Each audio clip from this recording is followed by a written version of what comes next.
Hi everyone, just leaving Westbourne actually. Just done a long day of appointments and just actually done my last one. I've got to say I love Westbourne as a place to live. Love the restaurants and just the vibe down here. It's it's a great place. I always love coming here.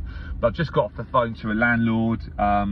He's called me up for some advice. It's a subject actually that most landlords will encounter throughout their buy to let career, and that's rats and mice. Didn't think I'd be doing a video on this subject 10 years ago, but he's basically said to me that a tenant has reported an issue with rats and mice at the property.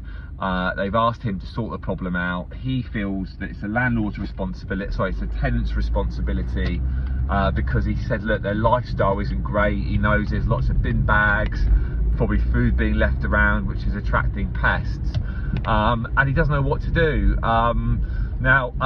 Legally, just to give you some advice here, under the Landlord and Tenant Act 1985 section 11, you're responsible as the landlord to keep in repair the structure and exterior of a property, and also working and in repair the gas, electric, water, sanitation, the space heating and heating water. Now, if you are to adhere to that act, then the only responsibility you've got as a landlord is to make certain that the exterior of the property, where rats and mice can actually enter, is being completely filled in. And then if there was rats and mice there, that would be the tenant's responsibility. Now this is where it gets a bit complicated and a little bit unfair to a landlord. I had one recently where the tenant, look, there was bags of rubbish everywhere. Clearly it was down to the tenant's lifestyle, and they reported this issue to the council.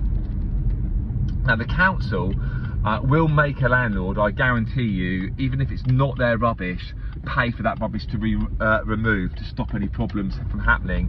They'll also do what's called a HSSRS check. That's a housing health and safety rating check on your property, and they'll check 29 hazards as a standard. And I've been with the council when they've done this in previous years, and what they'll do is if they think there's anything they can improve on at the property, they'll give you an enforcement notice or an improvement notice to get that done. Now as a landlord, you probably want to avoid that, so the answer is, although you don't necessarily have to get the problem sorted out under the Act, I'd probably recommend doing it and probably getting pest control and paying for that to get done if the tenant is asking to sort it out. So I hope that answers any queries about that subject. But look, if you do get a problem, feel free to give me a call.